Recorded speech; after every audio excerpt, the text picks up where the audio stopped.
Halo,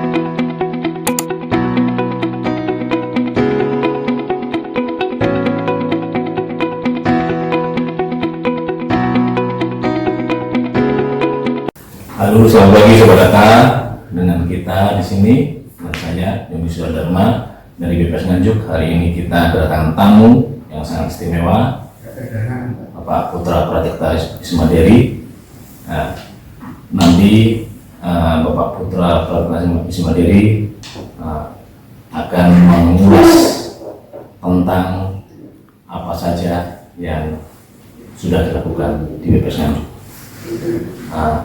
Dalam acara statistik minyak, kita sambut Pak Putra Pratikta Ismaderi.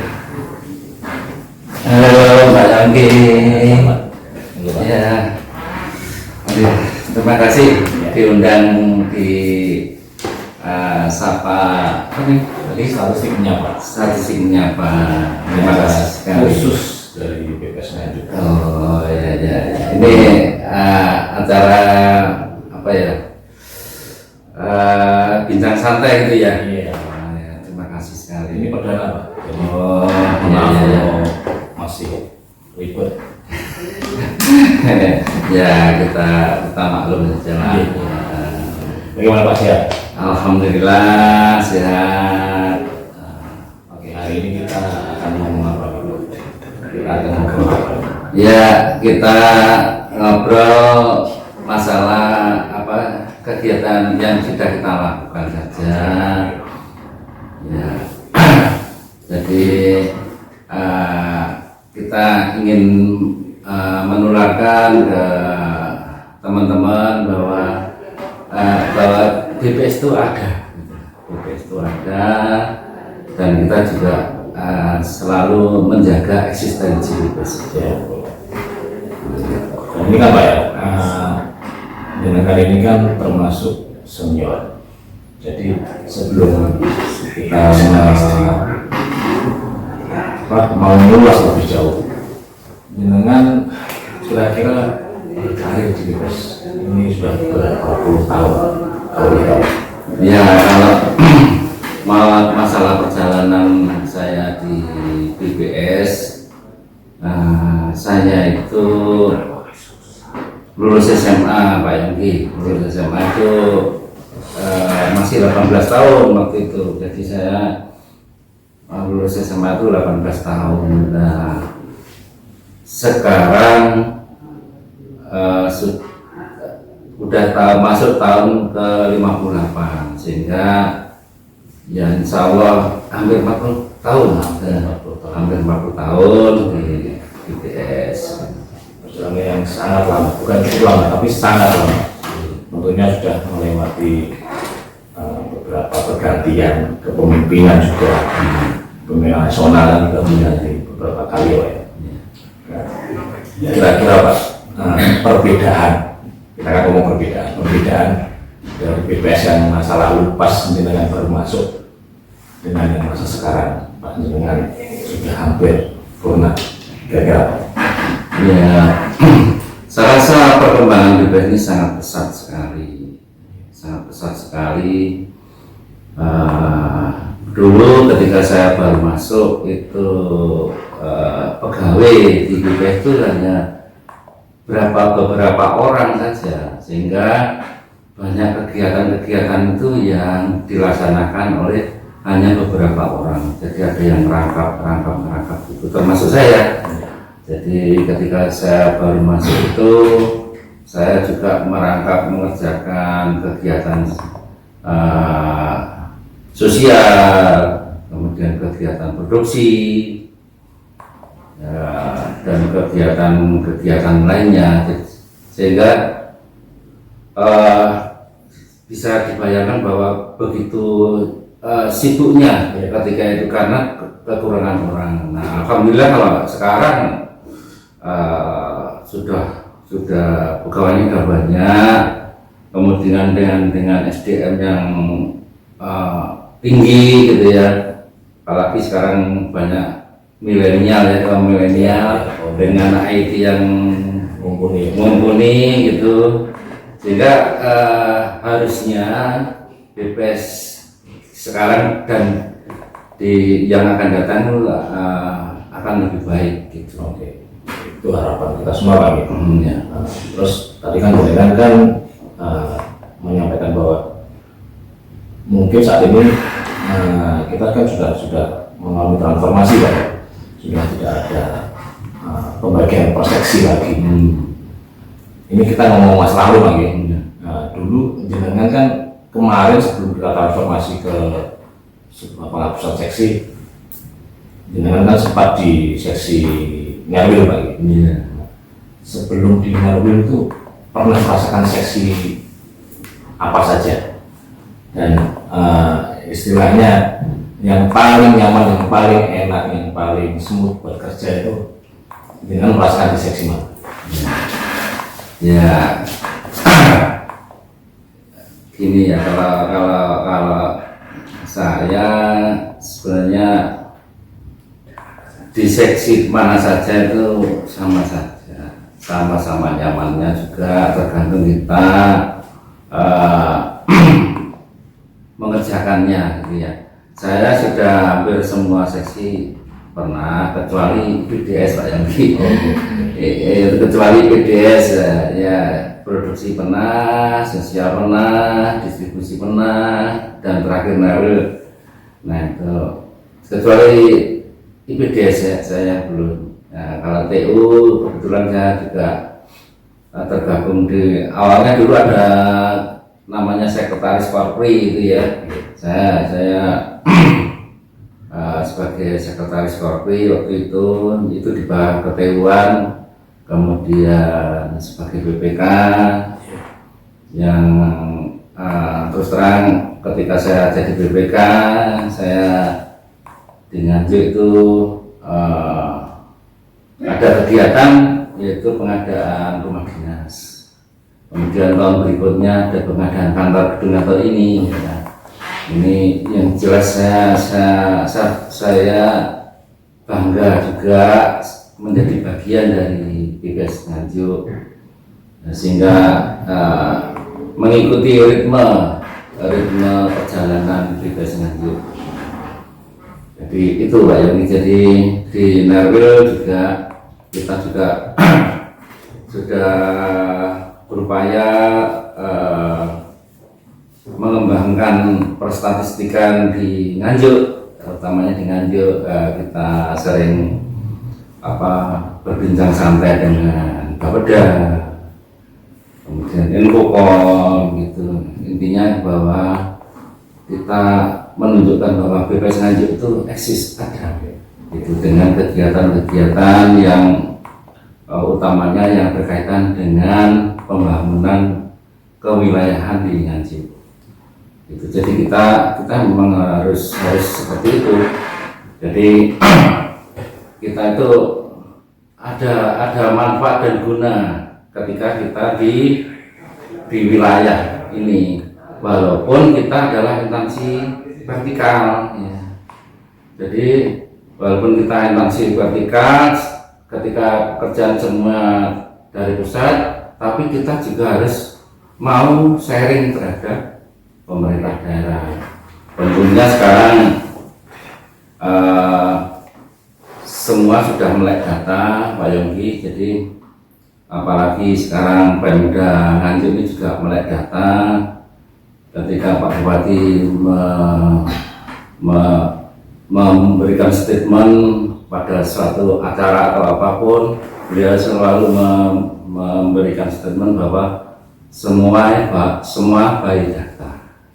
Nah, by data itu terus terang yang sangat ditunggu dan dirasa paling valid adalah data BPS, karena yang jelas kalau data dari BPS itu ada konsep, ada definisinya, ada keterbandingannya gitu, sehingga bisa runtut gitu ya, melihat perkembangan perekonomian, kemajuan suatu wilayah dengan konsep yang sama itu, maka beliau akan nyaman dengan data itu, sehingga pilihan Pemda itu juga BPS ya. BPS Nganjuk utamanya. Oke. Kita juga melihat Pak bahwa dalam 5 tahun 6 tahun terakhir ini kan Nganjuk mengalami perkembangan yang sangat signifikan, terutama dengan adanya jalur tol apa istilahnya tol yang menghubungkan antara Surabaya dan jalur tengah itu. Nah ini saya ingin bertanya bahwa perkembangan yang signifikan itu kan tidak akan berlangsung apabila tidak didukung oleh kesiapan pemerintah daerahnya. Nah, dalam hal ini saya ingin istilahnya mengorek Pak ya, sampai sejauh mana dengan melihat bahwa perkembangan pemerintahan itu selaras dengan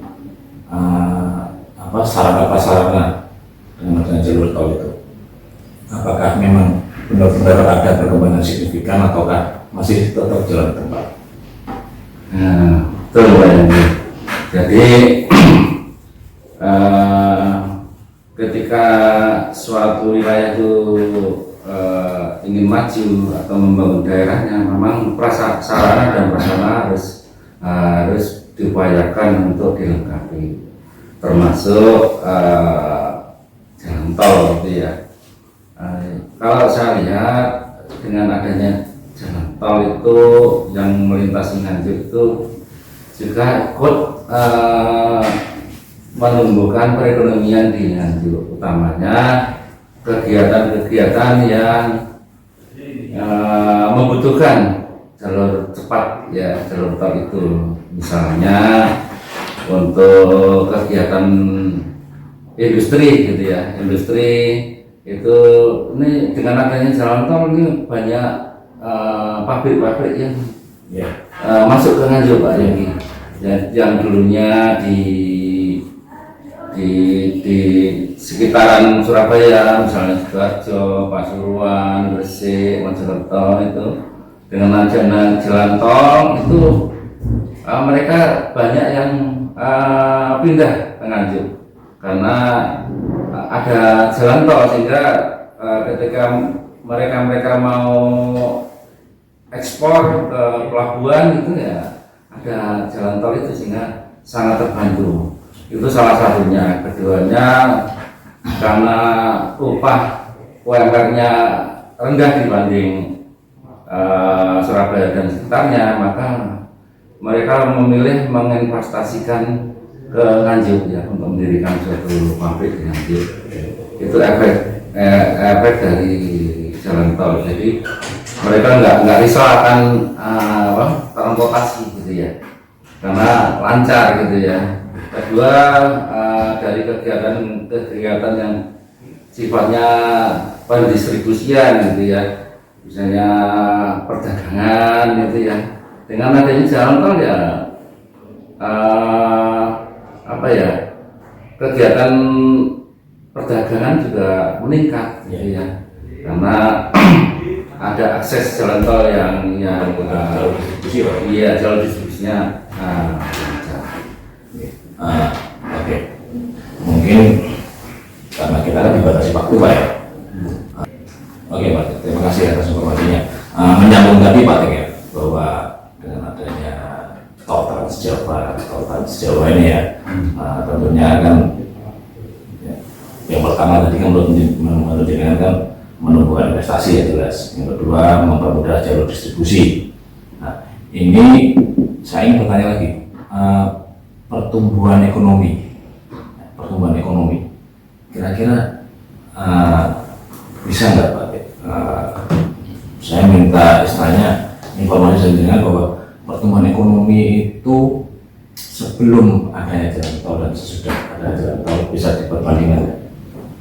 Kira-kira kalau bisa kira-kira signifikan nggak istilahnya kalau sebelum ada jalan tol dan sesudah jalan tol pertumbuhannya tentunya kan meningkat lagi kalau kita melihat secara logikanya seperti itu. Bagaimana Pak? Ya. Terima kasih Pak Yogi.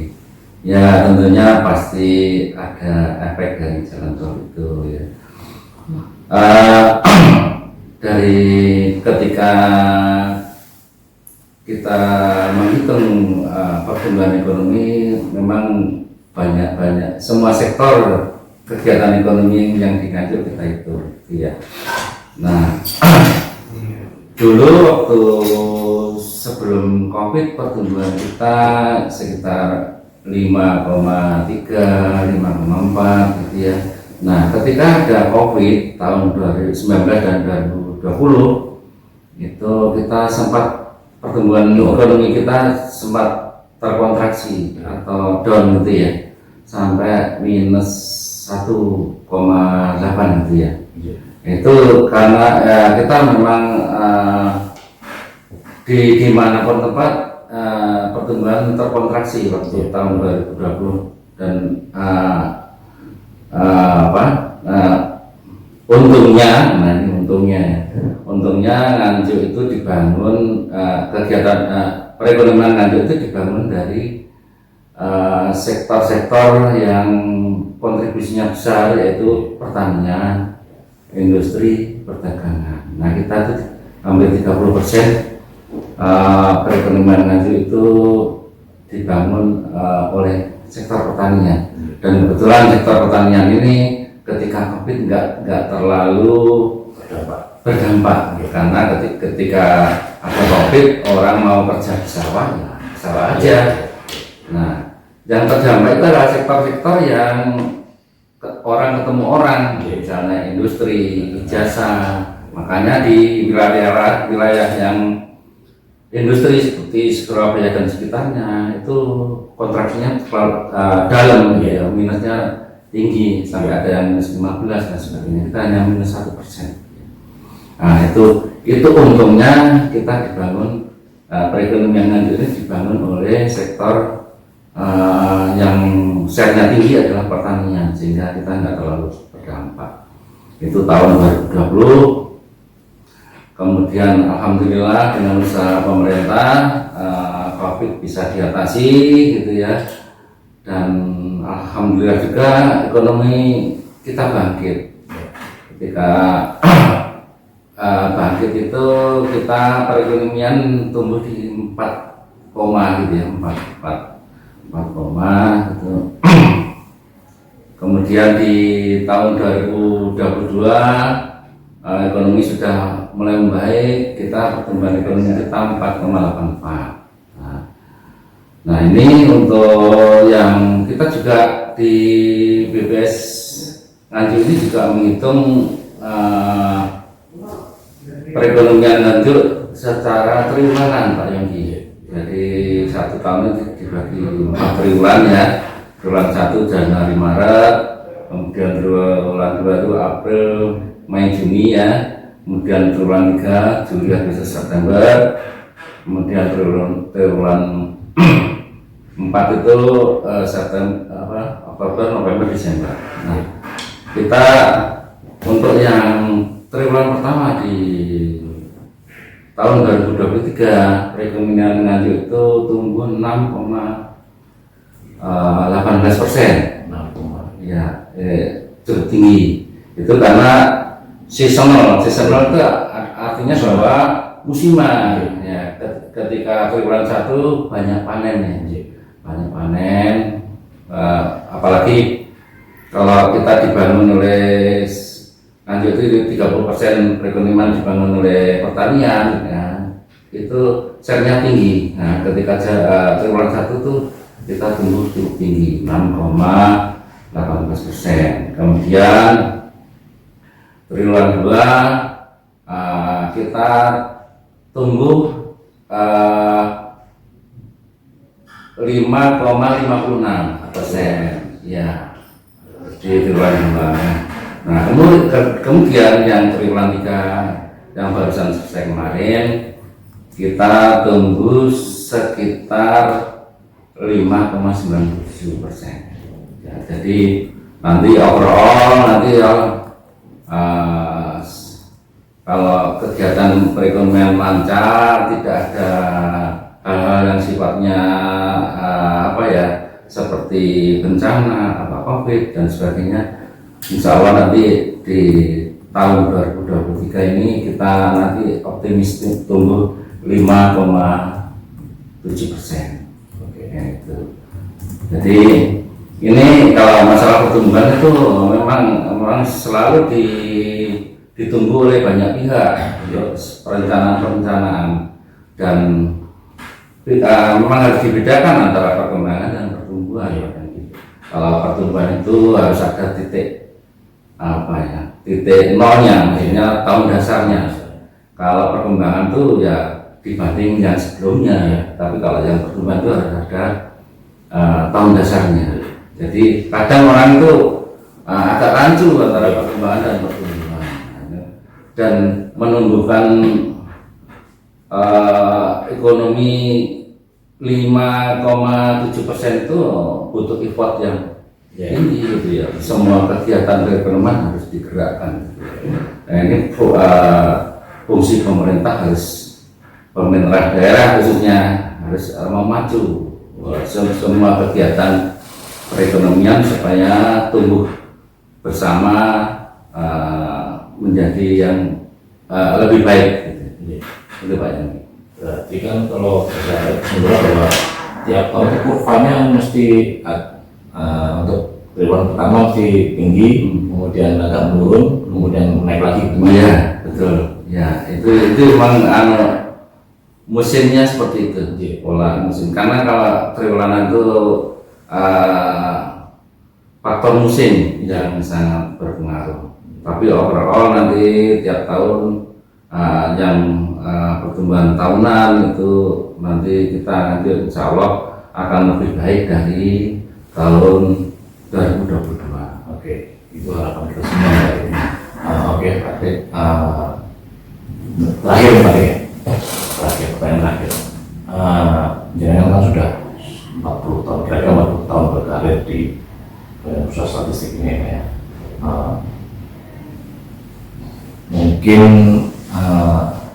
apalagi di Nganjuk ini kan akan ada atau sudah ya untuk kawasan ekonomi Nganjuk Ken, untuk kawasan ekonomi Nganjuk itu.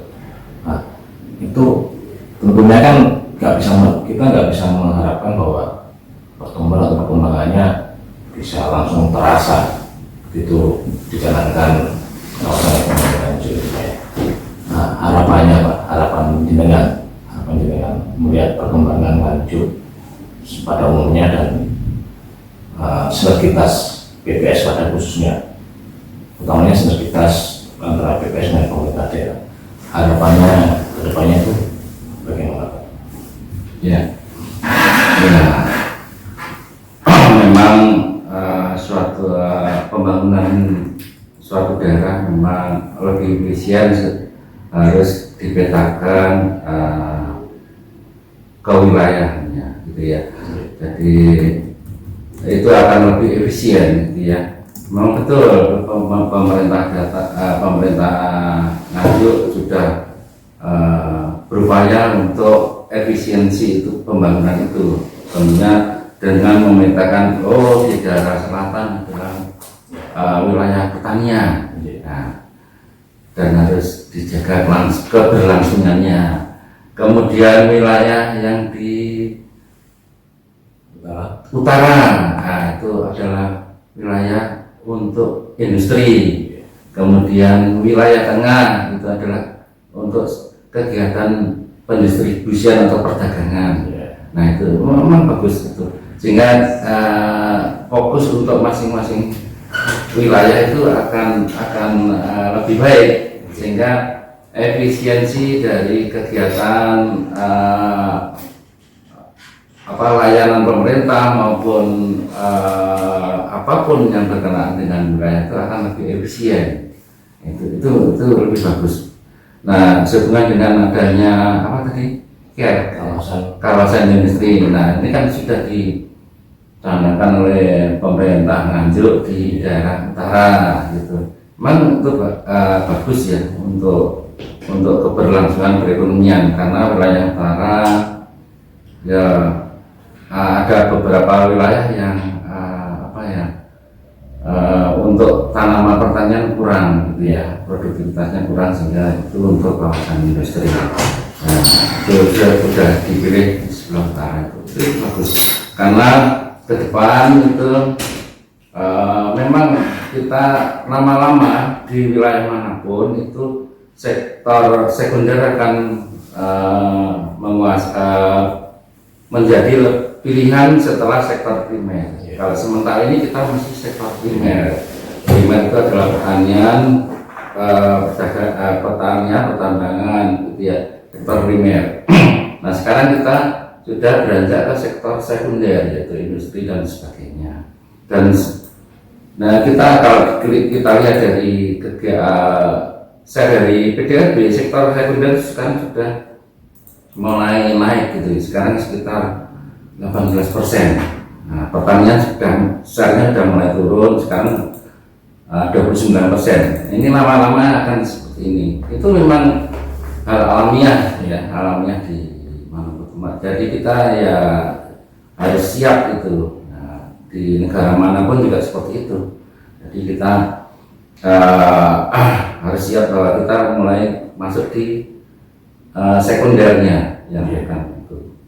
Nah itu jadi memang sudah bagus. Kemudian kita BPS Nganjuk akan selalu support datanya itu, oh ini loh kegiatan perekonomian di Nganjuk seperti ini, kita support datanya dengan data kerumunan. Jangan lupa Pak Yongki ya. Nah ini kita kemarin ketika ketemu teman-teman nih, pertama kabupaten yang bikin PDRB triwulan itu Nganjuk. Nah ini ada saksinya itu ibu yang di depan itu. Nah ini saya juga sebenarnya apa ya agak jengah gitu loh. Iya ternyata teman-teman tuh mencatat gitu, padahal saya enggak ini.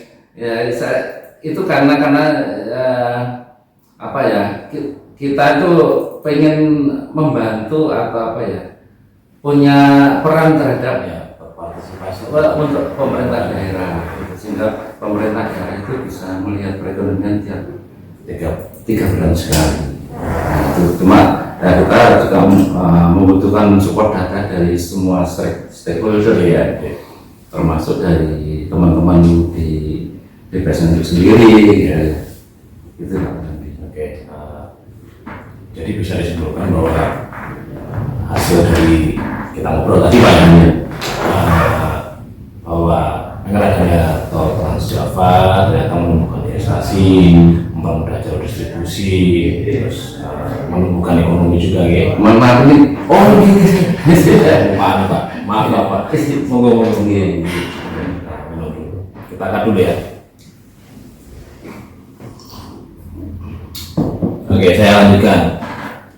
Nah, jalan tol menumbuhkan investasi, juga mempermudah distribusi, menumbuhkan ekonomi, dan juga dicanangkannya kawasan ekonomi. Itu juga saya memetakan daerah atau wilayah Nganjuk dan potensinya masing-masing ya, dan efisiensi. Kemudian di sini BPS kedepannya nanti tetap akan istilahnya mensupport langsung, baik itu dalam bentuk partisipasi dalam bentuk data ataupun pemikiran.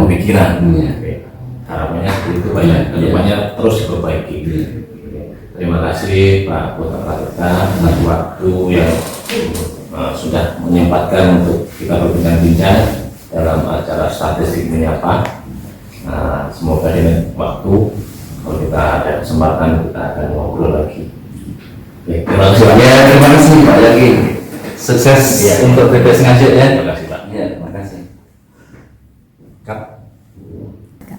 Oke, demikianlah Sobat Data BPS Kabupaten Nganjuk, hasil obrolan kita dengan Pak Kapolta Pratikta Ismaderi yang sudah 40 tahun berkarir di BPS. Nah, semoga apa yang kita obrolkan tadi bisa menambah wawasan kepada Sobat Data sekalian. Nganjuk Jaya.